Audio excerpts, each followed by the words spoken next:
안녕하셨습니까? 네, 또 하나님께서 우리에게 새로운 한 해를 주셨습니다.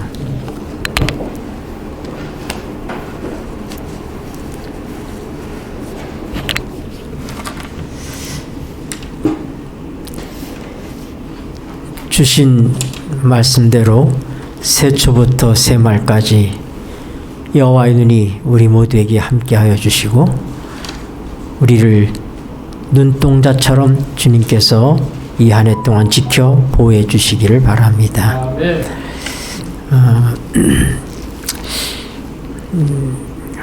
꽤 오래전에 한 사람이 서울역에서 부산 가는 완행열차를 탔습니다.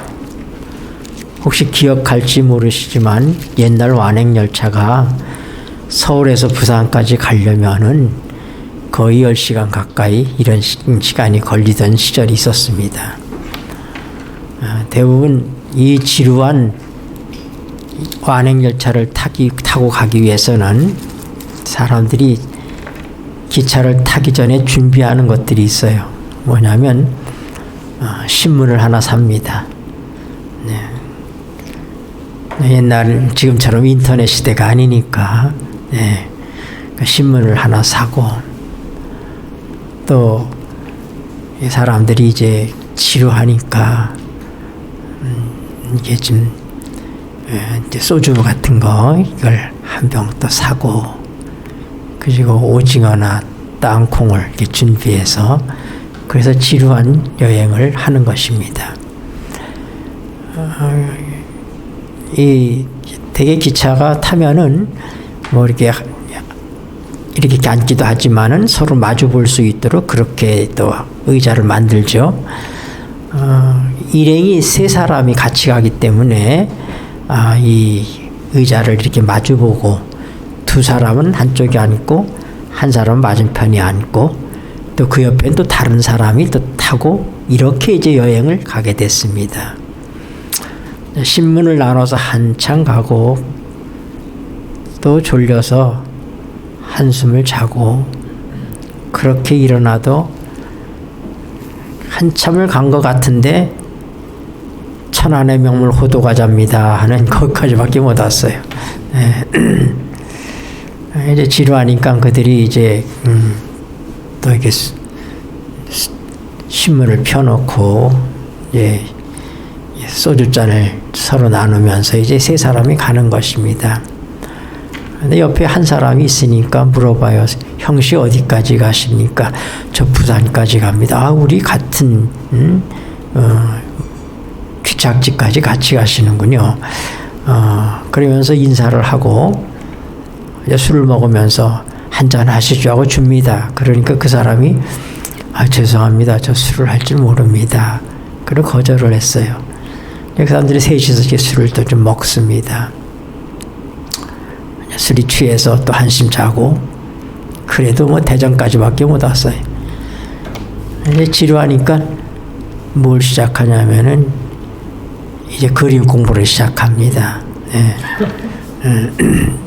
그래서 이제 이 화투라고 하죠. 화투를 꺼내가지고 하는데 셋이서 짝이 안 맞는 거예요. 그러니까 그 친구한테 형씨 우리 같이 화투 칩시다 하고 얘기하니까 저 할 줄 모릅니다.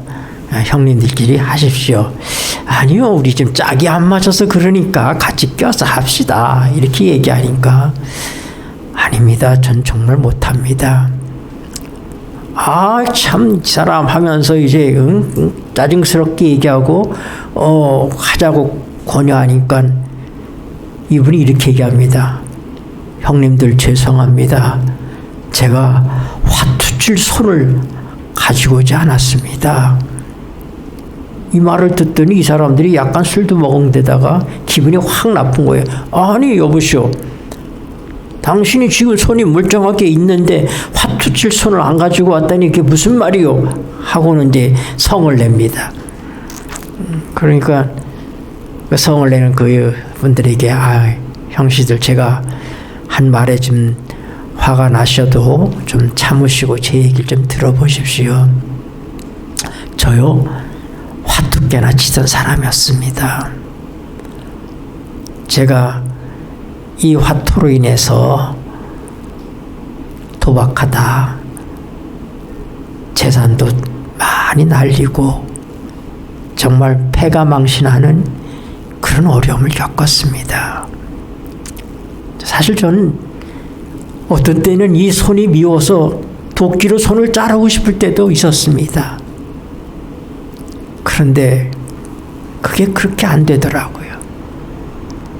이 습관을 고칠 수가 없었습니다. 심지어는 내가 나쁜 생각까지도 먹은 적이 있습니다. 근데 그런 절망의 시간대에 내가 어느 한 분을 만났습니다. 그리고 그분을 통해서 나는 옛날에 나는 죽고 지금 나는 새 사람이 됐습니다. 여러분이 아시겠지만 예수님이라고 하시는 분이 이 땅에 오셔서 우리 죄를 위해서 십자가에 죽으실 때 나는 그분과 함께 내 정말 보기 싫고 기억하기 싫은 내 과거의 나, 어떻게 해볼 수 없었던 이 도박의 늪에서부터 어떻게 해볼 수 없었던 나는 그분과 함께 십자가에 못 박혔다는 사실을 알게 되었고 그것을 믿었습니다. 그리고 그분이 부활하실 때 제게 새로운 생명을 주셨습니다. 그러므로 지금 있는 여러 형님들이 보시는 제 이 손은 과거의 제 손이 아닙니다. 과거의 제 손은 내가 주인이었지만 이제는 내가 주인이 아닌 나를 위해서 십자가에 달려 죽으신 우리 예수님이 값으로 사신, 그래서 그분의 것이 된 그분의 손입니다. 그러므로 제가 화투칠 손을 가지고 있지 못하다고 하는 말을 이해해 주셨으면 좋겠습니다. 로마서 6장은 우리에게 침례와 합하여 우리가 주님과 함께 죽고 주님과 함께 장사되었다고 얘기합니다.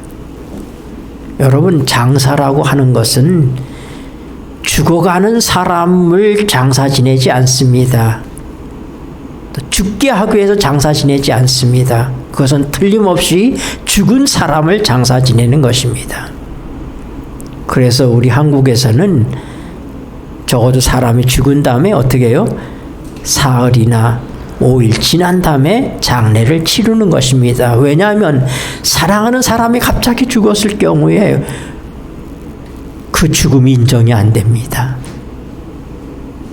그러나 한 사흘쯤 되면 더 이상 살아나지 않는다고 하는 것, 그리고 마음의 정리가 되면서 이제 우리는 그 사람을 장사 지낼 수 있는 것입니다.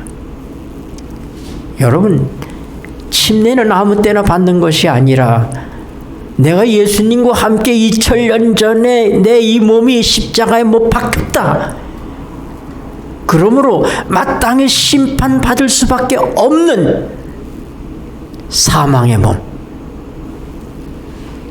죄의 삭슨 사망이기 때문에 선과 악을 알게 하는 실과를 먹은 아담의 후손 모두는 죽음의 형벌 속에 처해 있는 존재이기 때문에 우리의 구주께서 우리가 죽을 둘째 사망의 해를 그 몸에 짊어지시고 십자가에 죽으실 때 나도 죽었다. 그러므로 이제 나는 산 자가 아니라 이미 2000년 전에 죽은 자라는 사실을 알고 믿게 되었을 때, 하나님의 성령을 통하여서 이 사실을 알고 그것을 믿게 되었을 때 우리는 즐거이 얼른 망설임 없이 장사 지낼 수 있도록 우리 몸을 내어주는 것입니다. 그것이 침례라고 하는 것입니다. 그래서 물속에 우리의 마음이 들어가면서 장사되고 물에서 올라올 때 이제 우리는 예수님의 부활을 통하여 새로운 부활의 생명으로 그분과 함께 일어나게 되는 것입니다. 그의 죽으심을 본받아 연합한 자가 되었으면 그의 부활을 본받아 연합한 자가 되리라. 그러므로 우리 주님께서는 요한복음 3장에서 니고데모에게 얘기하기를 사람이 거듭나지 아니하면 하나님의 나라를 볼 수 없다. 그렇게 얘기했어요. 그 얘기는 주님의 십자가를 통하여 우리가 죽고 그리고 주님의 부활을 통하여 우리가 새롭게 살 때 우리에게 하늘나라가 있는 것입니다. 우리 베드로전서 1장 3절 보겠습니다. 베드로전서 1장 3절.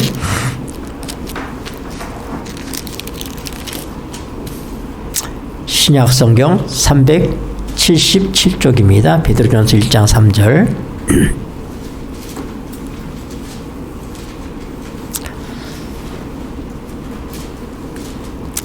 신약성경 뒷부분 베드로전서 1장 3절입니다. 찬송하리로다 읽겠습니다.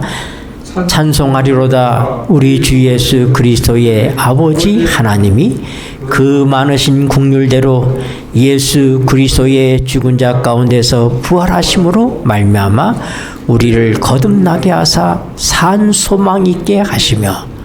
여러분, 우리가 거듭나게 된 것은 주님의 부활 때문인 것입니다. 거듭난다는 얘기는 다시 태어난다는 얘기예요. 그것은 죽음이 연재된 것입니다. 예수님과 함께 죽고 예수님이 부활하실 때 우리가 거듭나게 되는 것입니다.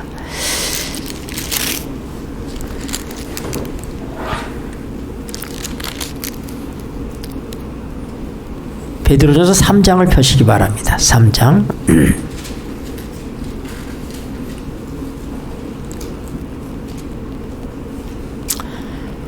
베드로전서 3장 18절부터 있는 말씀입니다. 그리스도께서도 한 번 죄를 위하여 죽으사 의인으로서 불의한 자를 대신하셨으니 이는 우리를 하나님 앞으로 인도하려 하심이라. 육체로는 죽임을 당하시고 영으로는 살리심을 받으셨으니 저가 또한 영으로 옥에 있는 영들에게 전파하려 하시니라. 예수님께서 육신의 모양으로 이 땅에 오셨어요. 로마서 8장 3절에 보니까 육신의 모양으로 오신 그 예수님에게 육신의 죄를 정하사 그렇게 말씀했어요. 여러분, 십자가는 단순히 우리의 대속적 의미만 있는 것이 아니라 우리와 동일화 의미도 있다고 말씀드렸죠. 네. 그래서 주님의 그 십자가의 죽음은 영어로 하면 substitutionary death. 그것은 대속적 죽음이에요. 그런데 identification death, 이거는 예수님과 내가 하나가 되어서 죽었다 이 말입니다. 주님의 십자가는 주님만 죽은 십자가가 아니라 나도 함께 죽은 십자가예요. 그래서 우리가 알거니와 우리 옛사람이 예수와 함께 십자가에 못 박힌 것은 죄의 몸이 멸하여 다시는 죄의 종로로 타지 아니하려 함이니. 여러분, 예수님께서 우리가 당할 형벌을 대신해서 십자가에 죽으심으로 우리의 죽음을 대신하셨습니다. 그런데 성경은 우리에게 말씀하기를 우리가 주님의 십자가에 함께 죽었다고 얘기합니다. 고린도후서 5장 14절의 말씀에는 그리스도의 사랑이 우리를 강권하시는도다. 그가 모든 사람을 대신하여 죽었은즉, 한 사람이 모든 사람을 대신하여 죽었은즉 모두가 죽은 것이다. 이것이 하나님의 성령을 통해서 깨닫고 믿게 될 때 우리는 침례를 통하여 거듭나게 되는 것입니다. 그래서 믿음이라고 하는 것은 우리의 내적인 것이라면은 침례라고 하는 것은 그 믿음에 대한 외적인 표현인 것입니다. 그리고 이것은 불가분의 관계에 있어. 그냥 단순히 물 뿌리는 세례나 물에 잠그는 침례나 이것이 그저 하나의 형식이고 예식에 불과한 것이 아니라 이것은 우리 주님께서 정하신 구원을 위한 분명한 믿음의 행위로서 이 모든 일들을 우리가 따라야 된다 이 말입니다. 그래서 마가복음 16장 16절에는 믿고 침례를 받는 자는 구원을 얻을 것이요. 믿고 구원을 얻었으니 침례를 받으라가 아니라 믿고 침례를 받는 자는 구원을 얻는다. 침례가 구원의 조건에 들어있다 이 말입니다. 이만큼 중요한 거예요. 왜냐하면 우리가 주님이 십자가에 죽으시고 부활하신 그 모든 사실이 우리의 개인적으로 시작되는 때가 언제냐?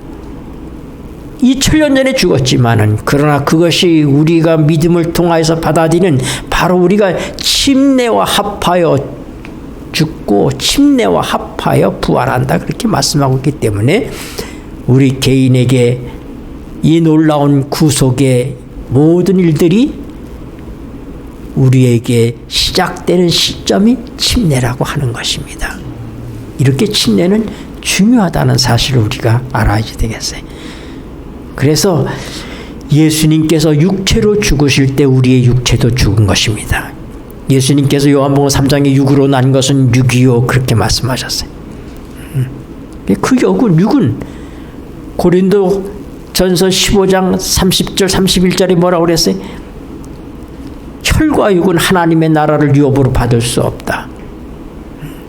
구원은 얼마나 그 사람이 도덕적으로 살고 선하게 사느냐 하는 그 결과에 의해서 이루어지는 것이 아닌 것입니다. 이것은 전적으로 하나님께서 하신 일을 믿을 때 우리에게 이루어집니다.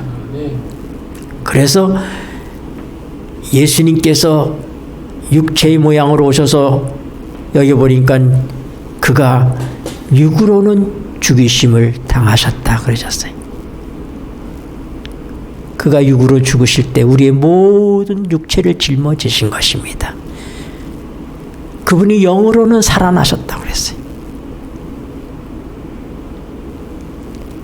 로마서 1장 4절에는 성결의 영으로 부활하심으로 말미암아 하나님의 아들로 인정되었다.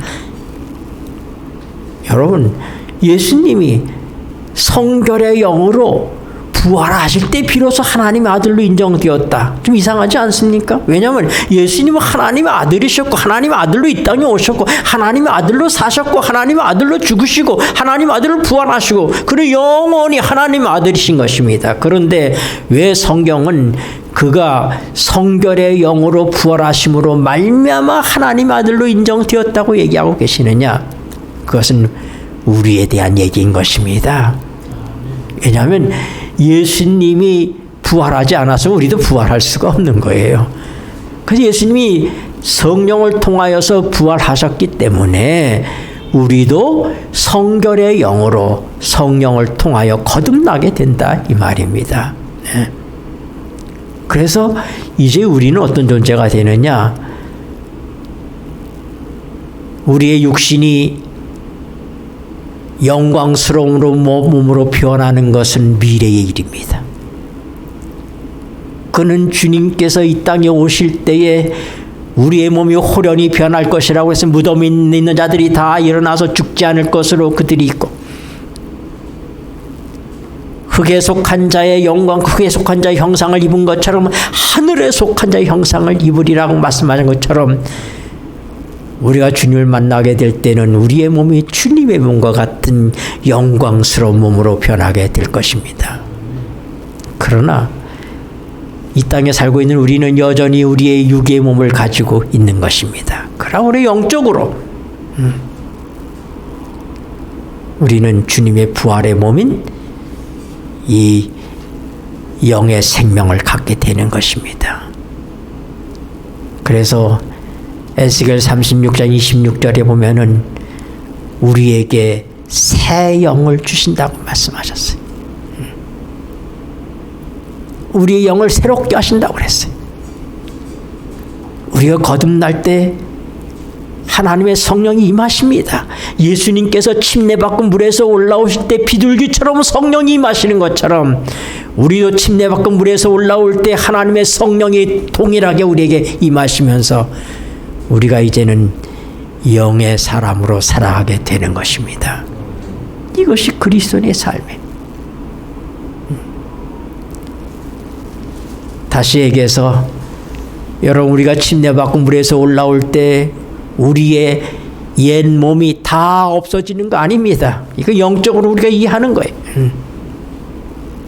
우리는 여전히 육신의 몸을 가지고 살아갑니다. 죄의 유혹도 우리에게 옵니다. 또 죄질 가능성이 우리에게 있습니다. 그렇지만은 여러분, 놀라운 사실은 하나님께서 우리에게 새 사람을 주셨기 때문에 이제는 더 이상 죄에게 종로를 탈 필요가 없다고 하는 사실입니다. 과거에는 죄에 매여서 이 육신의 몸으로는 우리가 아무리 노력을 해도 우리가 죄를 거스릴 수가 없는 존재였어요. 다시 얘기해서 죄인이 하는 모든 행동은 다 죄인 것입니다. 그러나 이제 우리가 뭐가 되었어요? 의롭다 하심을 받고 의인이 됐습니다. 내가 죄인으로 있을 때 거듭나기 전에는 아무리 선한 일을 행해도 우리 주님께서는 뭐라 하냐면은 육은 무익하다. 요한 6장 63절에 살리는 것은 영이니 육은 무익하니라. 로마서 7장 18절에 내 육신 속에는 선한 것이 없다. 그러니까 우리가 육으로 살던 과거의 삶 속에서는 우리가 아무리 선한 행동을 했다 할지라도 하나님이 보실 때 그것은 선하지 않다 이 말이다. 육은 무익하다. 제가 전에 설명하신 것처럼 그걸 산수르다고 표현하면 육이라고 하는 것은 영이에요. 제로입니다. 제로. 영에다가 어떤 수를 곱해도 영인 것입니다.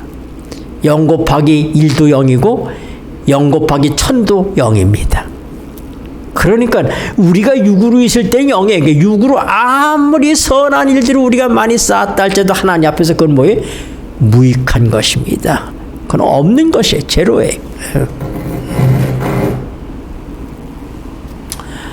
오늘 우리의 삶 속에 일어난 이 놀라운 은혜에 대하여 우리가 감사해야지 됩니다.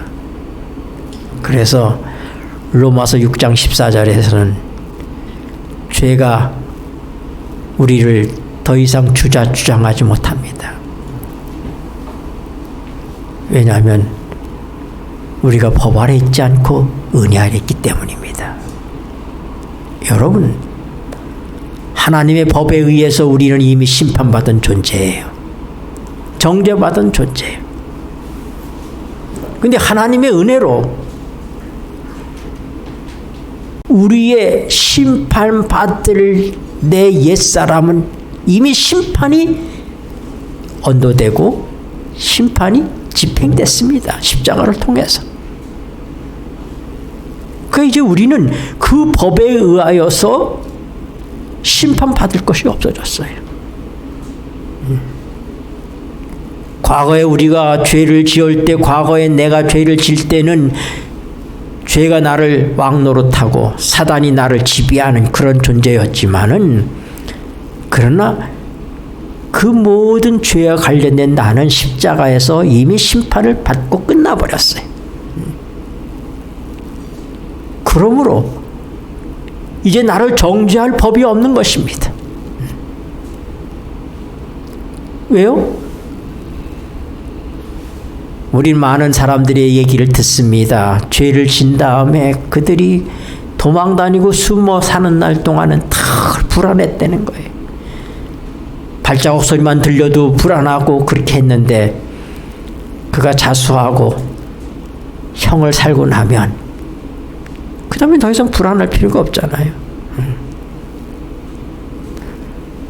법의 심판을 받기 전까지는 불안한 것입니다.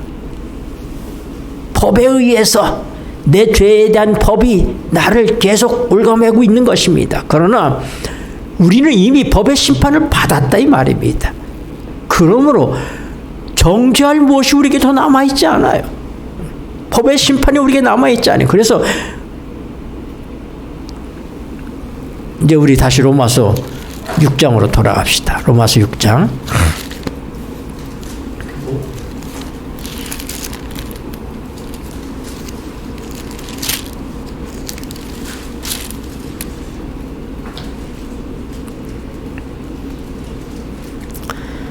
14절 죄가 너희를 읽겠습니다. 시작. 죄가 너희를 주관치 못하리니 이는 너희가 법 아래 있지 아니하고 은혜 아래 있음이니라. 여러분 이 말씀이 무엇인지 우리가 정확하게 이해해야지 돼. 죄가 우리를 주관하지 못한다. 왜요? 내가 은혜로 이미 내가 심판을 다 받았어요. 그렇기 때문에 우리가 법 아래 있지 않아요. 왜냐하면 법의 심판을 이미 다 끝내버렸잖아요. 지금 다 끝났단 말이에요. 내가 죄인이었을 때는 내가 그 법에 의해서 죄인으로 언도받고 내가 죽을 수밖에 없는 그런 운명이었었는데 이미 십자가를 통해서 법의 심판을 받아버렸어요. 그러므로 이제는 우리가 법 아래 있지 않다 이 말입니다. 그러니까 죄가 우리를 더 이상 주장할 수가 없는 거예요.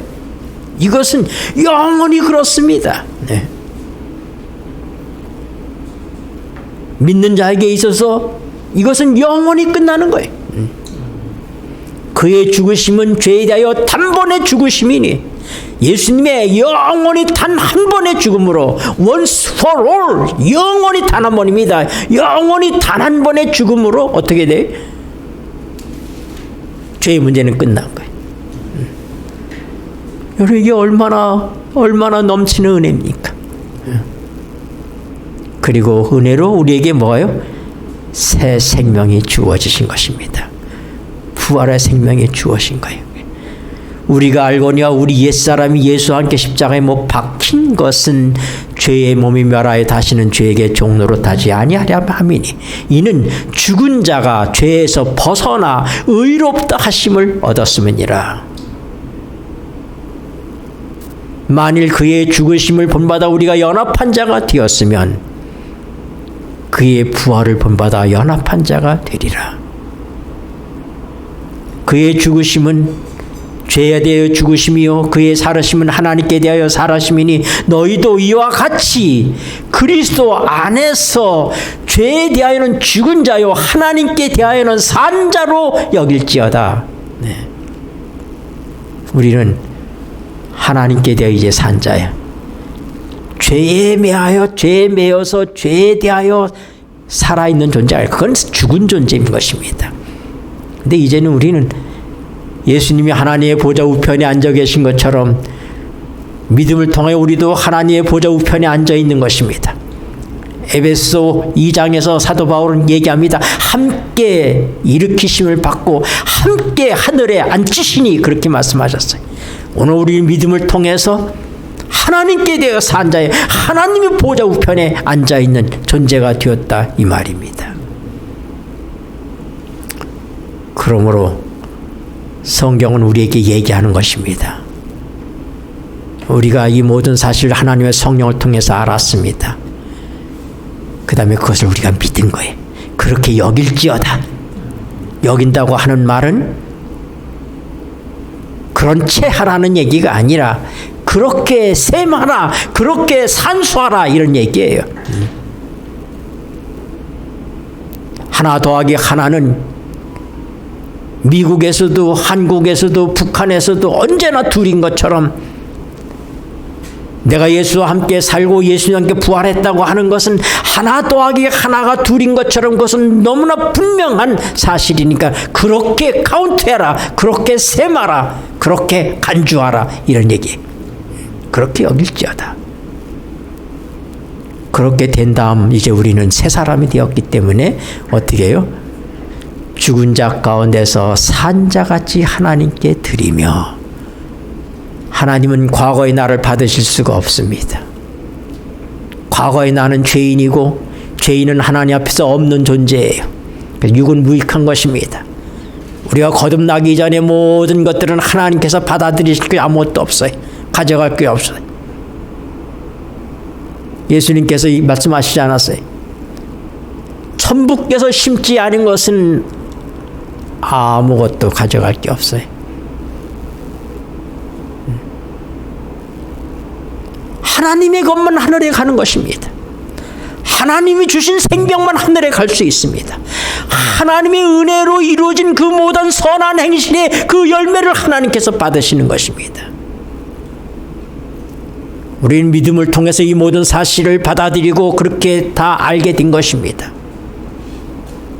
이제 우리는 내게 속한 것이 뭐예요? 내 것이 아니라는 걸 알아요. 그래서 이제 우리가 죽은 자 가운데서 산 자같이 하나님께 드릴 수 있는 것, 하나님께 헌신할 수 있는 것은 부활 이전의 생명인 것입니다. 부활 이후의 생명인 것입니다. 부활 이전의 생명은 하나님께서 받으실 수가 없어요. 그래서 죽은 자 가운데서 산 자같이 하나님께 드리며, 하나님께 드릴 수 있는 출발점이 부활이다 이 말입니다. 부활의 생명은 하나님께 속한 거예요. 하나님 주신 거예요. 이제는 우리가 하나님께 우리를 드릴 수 있는 그런 축복된 그런 은혜 속에 있다 이 말입니다. 뭘 드린다고요? 너희 지체를 하나님께 드려라. 아까 평생 도박으로 인해서 저주스러운 인생을 살았던 사람, 아무리 결심하고도 결심해도 고쳐지지 않았던 그 과거의 사람이 믿음을 통하 예수님과 함께 십자가에 못 박힘으로 그 옛사람은 영원히 끝나고 주님 안에서 새 생명을 살고 있는 그 사람, 그러므로 그는 여전히 과거나 지금이나 내 육체인 것은 분명하지만 믿음을 통하여 우리는 영적으로 이제는 이 지체가 내 것이 아니라 주님의 것이라는 것을 인정했기 때문에 그는 그 사람들에게 죄송합니다. 형님들, 내가 화투칠 손을 가지고 오지 않았습니다. 네. 없는 것입니다. 이 지체는 내 것이 아닌 것입니다. 주님의 것입니다. 그래서 주님의 것을 주님께 드린다 이 말입니다. 네. 이것이 얼마나 축복된 경험이고 축복된 은혜인지를 우리가 우리의 삶을 통해서 알게 되는 것입니다. 성경은 이렇게 얘기합니다. 14절에 죄가 너희를 주관하지 못하리니 이는 너희가 법 아래 있지 아니고 은혜 아래 있음이니라. 여러분 이제 이 말씀의 의미를 아셨습니까? 네. 우리가 뭐 아래 있지 않아요? 법 아래 있지 않아요. 왜요? 법의 심판이 끝났으니까. 영원히 단 한 번으로 끝났습니다. 네. 더 이상 우리에게 뭐가요? 정죄가 없어요. 정죄가 없어요. 네. 15절에 그런즉 어찌하리요 우리가 법 아래 있지 아니하고 은혜 아래 있으니 죄를 지으리요. 그럴 수 없느니라. 은혜 아래 있는 사람이 어떻게 죄를 지을 수 있느냐? 여러분, 은혜로 내가 예수님과 함께 죽고 예수님과 함께 살고 은혜로 예수님께서 성령을 통해 내 안에 사신다면 어떻게 죄를 질 수 있겠느냐? 성령이 우리 안에서 우리의 삶을 살아주시고 예수님이 성령을 통해서 우리 안에 사시는 사람의 삶 속에서는 죄를 지을 까닭이 없잖아요. 사도 바울은 이 사실을 얘기하고 있는 거예요. 우리가 믿음을 통해서 이 사실을 받아들이는 것입니다. 16절에 너희 자신을 종으로 들여 누구에게 순종하든지 그 순종을 받는 자의 종이 되는 줄을 너희가 알지 못하느냐? 혹은 죄의 종으로 사망에 이르고 혹은 순종의 종으로 의에 이르느니라. 이 말씀만 딱 읽으면 어떤 생각이냐면 이제 우리가 거듭났으니까 예수님 부활에 우리가 참여했으니까 이제 내가 예수님께 순종하면 의의 종으로 살아야지. 그러나 지금도 내가 죄에게 순종하면 죄의 종으로 돼서 죽을 수밖에 없구나. 이 말씀만 떼서 생각하면 그렇게 생각할 수 있는 거예요. 그러면 예수님의 구속이 무슨 의미가 있어요? 근데 그 다음 절을 보세요. 17절 하나님께 감사하리로다. 여러분이 갖고 있는 갈등이 뭐예요? 내가 누구의 종이 될 것인가? 의의 종이 될 것인가? 하나님께 순종하는 의의 종이 될 것인가? 죄의 종이 될 것인가? 근데 17절 하나님께 감사하리로다. 너희가 본래 죄의 종이더니 옛날에 내가 죄의 종이었습니다. 본래 죄의 종이더니 너에게 전하여 준 바 교훈의 본을 마음으로 순종하여 죄에게서 해방되어 의에게 종이 되었느니라. 여러분, 과거에는 내가 죄의 종일 수밖에 없었어요. 이것은 내 선택의 문제가 아니라 하나님께서 우리를 그렇게 하신 것입니다. 골로새서 1장 12절과 13절에 보면은 하나님께서 우리를 흑암의 권세에서 건져내사 아들의 나라로 옮기셨으니 그렇게 말씀하셨어요. 우리가 의의 종이 된 것은 우리의 선택의 문제가 아니고 과거에는 내가 흑암의 권세에 속해 있었고 죄의 종이었지만은 하나님께서 우리를 들어서 아들의 나라로 옮기셨어요. 의의 종으로 만드셨어요. 내가 지금 죄에 순종하면 내가 죄의 종이 되고 지금 내가 의에게 순종하면 의의 종이 된다. 그러면 하나님께 감사할 게 뭐 있어요? 내가 그렇게 따라서 해서 내 행위에 의한 결과들인데, 그런데 누구든지 순종하는 자의 종이 되는 줄을 알지 못하느냐? 그렇게 얘기한 다음에 뭐라고 얘기해? 하나님께 감사하리로다. 내가 어떤 선택을 통해서 내 노력을 통해서 그렇게 얻은 결과라면은 하나님께 감사하리로다 할 필요가 없잖아요. 근데 여기 뭐라고 그래? 하나님께 감사하리로다. 누가 이 모든 일을 하셨다 이 말이. 내가 선택해서 이루어진 내 행위의 결과들이 아니라 믿음을 통하여 우리는 어떻게 해요? 과거에는 우리가 어쩔 수 없는 죄의 종으로 살았지만 지금은 의의 종이 되었다 이 말입니다. 하나님께서 우리의 신분을 이렇게 바꿔놓으신 거예요. 이 사실을 믿어야지 돼.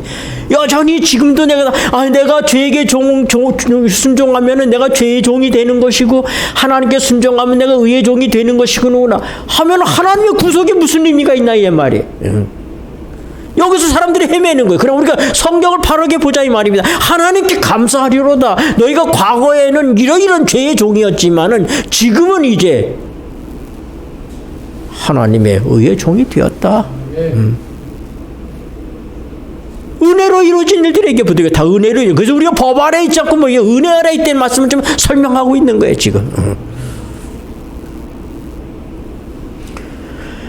오늘도 내가 여전히 죄를 선택하고 죄의 종으로 살아가는 내 경험과 상관없이 하나님의 말씀이 우선이다 이 말입니다. 우리 하나님의 말씀으로 우리가 돌아가야지 돼요. 네.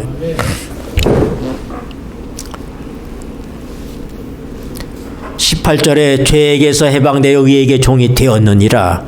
내가 해방했습니까? 내가 선택해서 그렇게 됐습니까? 아니잖아요. 하나님의 은혜로 이루어진 일들이에요. 이 모든 일이. 믿음으로 이걸 우리가 받아들여야지 되는 것입니다. 너희 육신의 연약함으로 내가 사람의 예대로 말하노니 우리가 잘 깨닫지 못하고 육신이 연약하니까 너희가 알아들을 만한 것으로다 내가 얘기를 하겠다 이 말이에요. 바울 사도가 얘기합니다. 연약함으로 내가 사람의 대로 말하노니 전에 너희가 너희 지체를 부정과 불법에 들여 불법에 이른 것 같이 이제는 너희 지체를 의에게 종으로 들여 거룩함에 이르라. 여러분, 드린다고 하는 것이 이 로마서 6장의 세 번째 대목인 거예요. 첫 번째는 하나님의 성령을 통해서 하나님께서 우리를 이루신 구속에 대하여 우리가 알게 되는 것이고, 그 안 것을 우리가 이제 그 사실이 영원히 변하지 않는 사실이기 때문에 그렇게 여기라고 말씀했어요. 그렇게 믿으라고 말씀했어요. 그러므로 이제 우리는 그 믿음을 근거로 해서 이제 의의 종이 되었으니 하나님께 우리를 드리라 이 말입니다. 우리가 할 일은 뭐예요? 하나님께 드리는 것입니다. 드리면 어떻게 해요? 하나님이 쓰시는 거예요. 보잘것없는 보리떡 5개와 물고기 2마리가 어린아이의 손에 있을 때는 그건 보잘것없는 한 사람의 점심밖에 안 되는, 도시락밖에 안 되는 것이었지만 그것이 주님께 드려졌을 때 드리면 누구께 되는 거예요? 그 소년의 것, 도시락을 갖고 왔던 그 소년의 것입니까? 예수님의 것입니까? 예수님의 것인 거예요. 그래야 예수님께서 어떻게 했어요? 그거를 쪼개기 시작하는 거예요. 잘라내시니까. 이 아이는 나는 예수님께 때 도시락을 내가 배고픈데도 예수님께 드렸는데 예수님 잡수시기를 원했는데 그거를 쪼개고 있다고 생각할 때 예수님 그러면 안 돼. 예수님 잡수시라고 드린 것이. 이럴 권리가 없는 거예요. 그걸 예수님 잡수시든 안 잡수시든 쪼개시든 버리시든 그건 주인이 바뀌었으니까 그분이 마음대로 하시는 거예요. 오늘 우리가 주님께 우리를 드린다고 하는 게 바로 그런 것입니다. 그분에게 우리 드린 거예요. 빵을 들으시 드린 거예요. 그때 예수님께서 그것을 쪼개가지고 5,000명의 사람들에게 먹이신 거예요. 우리가 주님께 우리 자신을 드리게 되면은 주님께서는 이 빵 조각을 쪼개는 것처럼 우리의 삶을 쪼개실 수 있습니다. 고통이 따를 수도 있어요. 그러나 그 결과는 축복이라는 사실을 우리가 알아야지 돼. 그리고 한번 드린 다음에 우리가 도로 달라고 얘기해서는 안 되는 것입니다. 드렸다가 예수님 잘못했어요. 도로 주세요. 이렇게 해서는 안 된다. 드리면 주인이 바뀐 거예요. 그러니까 내 게 아니에요. 그렇게 드리는 거예요. 오늘 우리 집에 기르던 양을 하나님께 드리려고 결심을 해서 그 양을 갖다 하나님께 드렸습니다. 그럼 그게 뭐가 돼요? 거룩한 제물이 되는 거예요. 성물이 되는 거예요. 그 거룩하게 된다고 하는 것은 드림으로 가능한 거예요.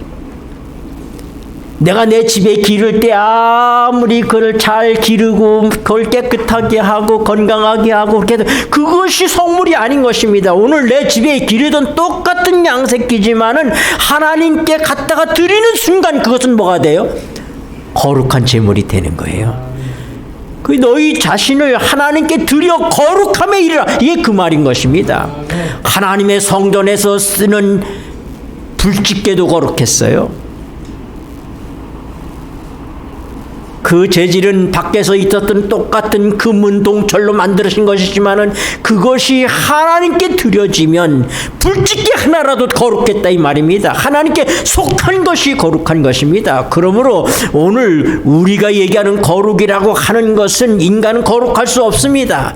우리는 본질적으로 거룩한 존재가 아닙니다. 거룩이라는 말을 갖다 우리가 붙일 수가 없어요. 그러므로 우리가 거룩한 행동을 한다 그렇게 우리가 기대할 수도 없습니다. 그러나 성경은 거룩에 대해서 얘기합니다. 우리가 하나님께 드릴 때 거룩하게진다.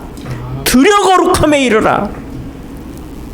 오늘 밭 갈고 있던 농부였던 엘리사에게 하나님께서 엘리야를 통하여 그의 머리에 기름을 부으니까 그는 거룩한 하나님의 선지자가 된 것입니다. 하나님께 드려질 때 선지자가 되고 제사장이 되고 임금이 되는 것입니다. 목동에 불과했던 다윗을 불러다가 사무엘이 그 머리에 기름을 부으니까 부으니까 그 다음에 어떻게 됐어요?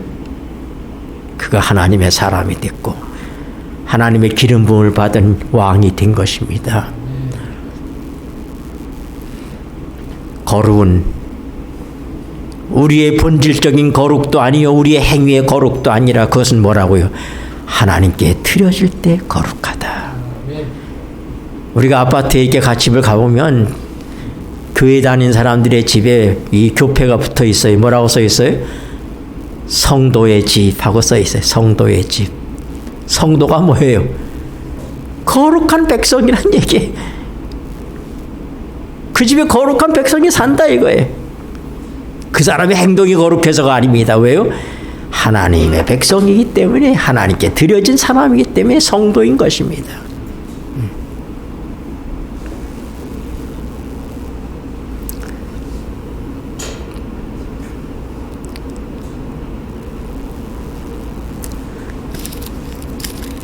(20절) 보겠습니다. 20절. 너희가 죄의 종이 되었을 때는 의에 대하여 자유하였느니라. 옛날엔 하나님 모르고 죄인으로 살 때는 우리가 어떻게 해요? 사람들 눈만 속이면 체면만 상하지 않으면 뭐 우리가 뭐 수단 방법 가리지 않고 살아도 뭐 문제가 없는 거예요. 별 양심의 거리낌이 없었다 이 말입니다. 그때는 뭐 해야 돼? 너희가 죄의 종일 때는 의에 대해서 자유하였다. 너희가 그때 무슨 열매를 맺었느냐? 이제는 너희가 그 일을 부끄러워하나니 이는 그 마지막이 사망임이니라. 그러나 이제는 너희가 죄에서 해방되고 하나님의 종이 되어 거룩함에 이르는 열매를 얻었으니 이 마지막은 영생이라. 여러분, 이제는 하나님께서 우리를 통해서 역사하심으로 우리의 삶을 열매 맺게 하십니다. 성령의 열매를 주님은 기대하십니다. 왜냐하면 성령 안에서 살 때 성령의 열매가 맺어지는 거예요. 사랑, 희락, 화평, 온유 이런 성령의 열매들이 맺어지는 거예요. 나같이 이기적이고 나같이 자기중심적이고 그러던 내가 하나님의 성령을 통하여서 하나님께 드려지는 아름다운 열매가 된다고 하는 것입니다. 여러분, 오늘 우리가 집에서 농사진 것이 저 옛날 시골에 저희 할아버지가 늦게 신앙을 받으셨어요. 우리 할머니를 성전에서 머리끄댕이 잡고 끌고 나올 때가 여러 번이었고 성경책이 4권 불에 탔다고 그래. 그런 할아버지였는데 노년에 그리스도를 영접하고 하나님의 백성이 됐어요. 근데 우리 뒷뜰에다가 포도나무를 심었습니다. 그게 포도의 첫 열매가 열렸는데 우리 고모가 오랜만에 친구가 왔으니까 냉큼 그걸 따다가 그걸 대접을 했어요. 그랬더니 우리 할아버지가 몹시 섭섭해 하셨어요. 내가 하나님께 드리고 싶었다. 첫 열매를 하나님께 드리고 싶었다. 여러분, 오늘 우리 주님께서 우리 집에 오셔서 손님으로 오시는데 내가 진 포도를 주님께 드릴 수 있다면 여러분 얼마나 기쁘겠어요.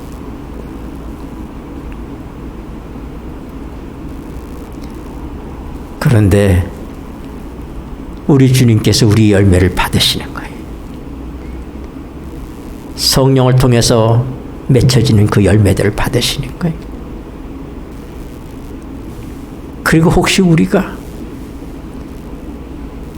애굽에서 나온 백성일지라도 애굽에 살았던 습성이 있기 때문에 때때로 애굽을 그리워하는 것이 있습니다. 그래서 뭐예요? 애굽에 있을 때 우리가 고기 까마귀 있었는데 마늘과 부추와 이 파를 우리가 먹었는데 그들이 몸이 애굽으로 돌아가는 것은 아니지만 이미 애굽을 떠나 나왔지만은 그러나 애굽에 살았던 습성이 있어요. 우리가 거듭나고 의의 열매를 맺혀가는 삶을 살지만은 이스라엘 백성이 애굽의 삶을 그리워했던 것처럼 과거의 삶을 우리가 혹시라도 또 그리워하고 또 그렇게 실수할 수도 있습니다. 그러나 그때 우리 주님께서 뭐라고 말씀하세요? 넌 이미 죽었잖아. 넌 법 아래 있지 않아. 우린 즉시 주님 앞에 우리의 죄를 자백하고 용서를 구합니다. 그러면 우리 주님께서는 빽빽한 구름이 사라지는 것처럼 우리의 모든 실수와 죄를 저 깊은 바다에 던져버리시는 우리 주님, 그리고 물로 씻어 말씀으로 깨끗하게 하사 티나 주름 잡힌 것이 없게 하시는 주님, 내가 한 번도 실수하지 않은 것처럼 세월이 흘러갈수록 우리의 이 이맛살에 이 주름이 생겨가는 거 어쩔 수 없는데, 우리의 삶을 통하여 이 죄의 주름살이 우리에게 늘어나지만은 우리 주님께서는 뭐예요? 그 주름이 없는 것처럼, 티와 허물이 없는 것처럼 그렇게 보아주시는 하나님. 그래서 죄와 상관없이 그분을 기다리는 자들을 데리러 오시는 주님. 우리가 어떻게 티와 주름 잡은 것이 없을 수 있느냐? 물로 씻어 말씀으로 깨끗해. 하나님의 말씀을 이렇게 말씀. 내가 이미 처리했지 않았느냐? 내 행위의 거룩함이 아니라 하나님께 드려진 자의 삶 속에서는 하나님께 드렸기 때문에 하나님의 성령이 우리를 통해서 열매를 맺혀서 하나님께서 그 열매를 보시고 기뻐하실 뿐만 아니라 혹시 실수하고 넘어져도 말씀이 내가 이미 너의 모든 죄를 끝내지 않았느냐? 너는 법 아래 있지 않고 은혜 아래 있느니라. 여러분, 이런 완전한 구원을 이루어놓으신 하나님께 감사하지 않으시겠습니까? 우리가 어떻게 구원을 못 받을 수 있겠습니까? 이렇게 완전하게 해놓으셨는데. 기도하시겠습니다.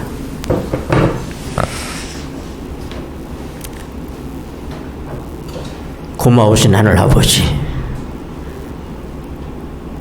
이 모든 은혜를 인하여 감사를 드립니다. 주의 은혜로 구원을 받았고 주의 은혜로 의의 종으로 살게 하셨어. 성령의 열매를 통하여 주님이 받으시는 산 제사를 드리게 하셨사오니 감사합니다. 이제는 예수 그리스도의 은혜와 우리 아버지 하나님의 다함이 없는 사랑과 성령 하나님의 교통하심이 한 주를 살아갈 주의 사랑하는 자녀들의 삶 속에 영원한 능력으로 함께할지어다. 아멘. 하늘에 계신 우리 아버지시여, 이름이 거룩히 여김을 받으시오며 나라의 임하옵시며 뜻이 하늘에서 이룬 것 같이 땅에서도 이루어지이다. 오늘날 우리에게 일용할 양식을 주옵시고 우리가 우리에게 죄 지은 자를 사하여 준 것 같이 우리의 죄를 사하여 주옵시고 우리를 시험에 들게 하지 마옵시며 다만 악에서 구하옵소서. 나라와 권세와 영광이 아버지께 영원히 싸움나이다. 아멘.